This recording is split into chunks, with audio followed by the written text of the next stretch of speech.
कि मैं मर्डर करूंगा, मैं किसका कत्ल करूंगा और मैं कत्ल करता हूं, तो कौन जिम्मेदार? अल्लाह। प्रीडेस्टिन्ड है। तो जो कॉन्सेप्ट है कि अगर एक my name is Yashma Asad Gill and I am an actress. आपका नाम? अस्सलाम वालेकुम डॉक्टर जायक। वालेकुम अस्सलाम। आपका नाम और आपका पेशा? My name is Yashma Asad Gill and I am an actress. आपका नाम क्या है? यशमा असद गिल। यशमा सरगिल? यशमा असद गिल। जी हाँ। Okay, I know the time is limited, but I really want to address your contribution in my journey. There was a time when I had fallen into the trap of atheism back in the days when I was doing my bachelor's, but Alhamdulillah, it was your videos and your lectures that brought me back to my religion and brought my spirituality back to me and my faith back to me. So Alhamdulillah for that, and thank you for coming to my country and especially my city. You've been a and you are my, I'm actually shaking right now, I'm so sorry. Okay, so the question is, pardon me if I say anything wrong because my knowledge is limited, but at the time when I was doing my research and I came across your lectures, there was everything else that I could understand, but one question still remains, which is that this concept of predestination, and then there is this one concept of us human beings and Jannat having free will, right? तो अगर सब कुछ पहले से लिख दिया गया है, अब कुछ अगर सब कुछ प्रीडेस्टिन्ड है, तो जो कॉन्सेप्ट है कि अगर एक चोर कहीं पे चोरी करता है, तो वो तो पहले से नहीं लिख दिया गया था, उसको उसकी अकाउंटेबिलिटी क्या है उसमें फ्री विल के हिसाब से? बहन ने एक अहम सवाल पूछा है और वो कहती है कि पहले वो एक्ट्रेस थी और वो एथियज़म के जाल में फंस गई थी और मेरे कैसेट सुनने के बाद अल्हम्दुलिल्लाह वो वापस दीन की तरफ रुजू की और अल्लाह सुब्हानहू व तआला ने हिदायत दी। उनका मेन सवाल है कि कदर के बारे में। मैं आपको मुबारकबाद देना चाहता हूँ कि आप एक फिल्म इंडस्ट्री से वापस सही रास्ते पे आए। बहुत मुश्किल है, अगर मीडिया के जाल में फंस जाते तो निकलना मुश्किल है, लेकिन अल्लाह ताला काफ़ी लोग को हिदायत दे रहा है। आपको भी अल्लाह ने हिदायत दी। जहाँ तक ये सवाल है, उनका सवाल है कदर के बारे में, अबाउट डेस्टिनी, फ्री विल, कि अगर अल्लाह सुब्हानहू व तआला ने मेरे तकदीर में लिखा कि मैं शराब पीऊँगा और मैं शराब पीता हूँ, तो कौन जिम्मेदार? अल्लाह। ये सवाल बहुत कॉमन है, लेकिन अक्सर मुसलमान घबराते पूछने के लिए, क्या कोई फतवा न दे दे मुझे, मैं काफिर हूं। अल्लाह सुब्हानहू व तआला कुरान मजीद में इंसानों को एनकरेज करते सवाल जवाब के लिए, इसलिए कुरान मजीद में आप पढ़ेंगे 333 बार,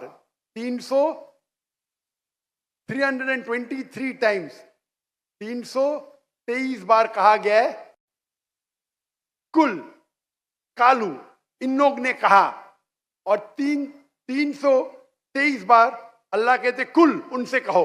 यानी कुरान मजीद की एक क्वेश्चन आंसर बुक है।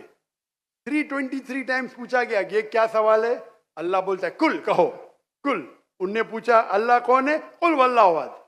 तो ये कुल जो है, सवाल करना कोई बुरी बात नहीं, लेकिन ये सवाल बहुत कॉमन है कि हम तकदीर में मानते हैं, ये हमारा ईमान है। तो अल्लाह ताला अगर तकदीर में लिखा कि मैं मर्डर करूंगा, मैं किसका कत्ल करूंगा और मैं कत्ल करता हूं, तो कौन जिम्मेदार? अल्लाह। नऊज़ुबिल्लाह।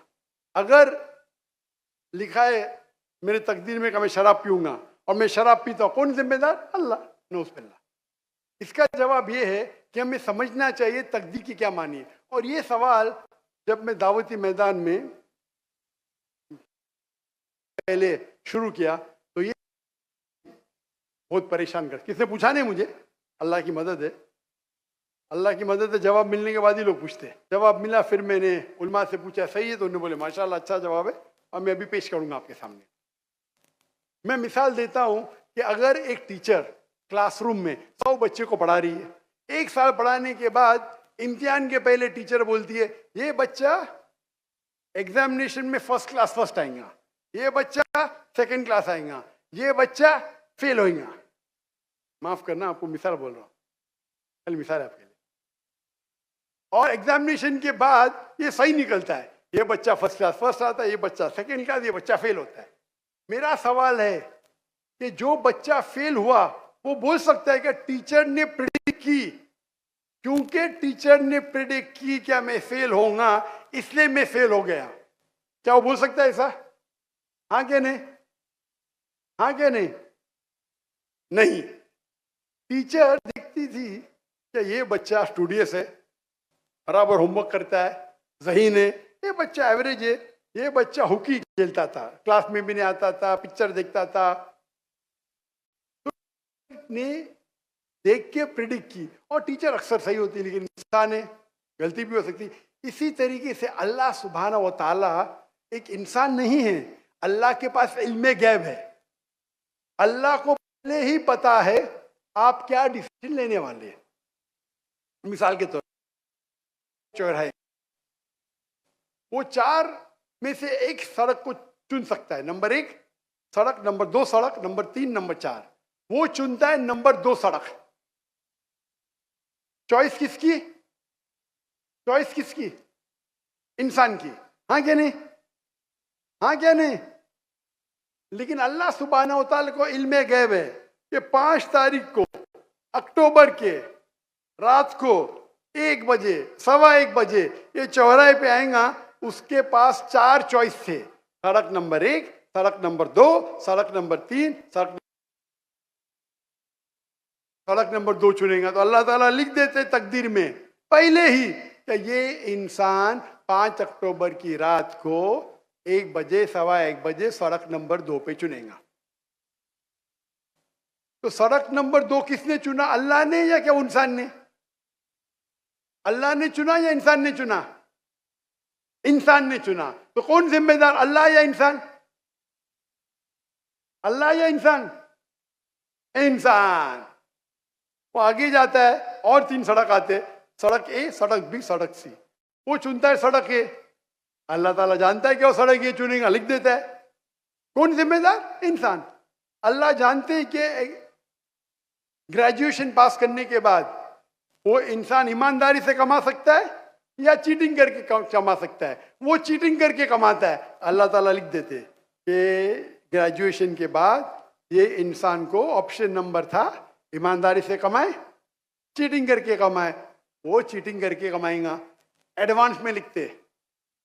तो इससे हमें जाहिर होता है कि अल्लाह चुन रहा है कौन? इंसान। लेकिन अल्लाह ताला के पास इल्मे गैब है, तो अल्लाह ताला इसीलिए लिख रहे हैं क्योंकि वो जानते हैं कि वो इंसान ये गलत काम करेंगे। ये नहीं कि अल्लाह लिखते हैं और वो इंसान गलत काम करता है, क्योंकि वो इंसान गलत काम करने वाला है, अल्लाह जानते हैं, अल्लाह एडवांस में लिखते। तो कौन जिम्मेदार? इंसान। ये गैब है। और अल्लाह सुब्हानहू व तआला कभी गलती नहीं करते।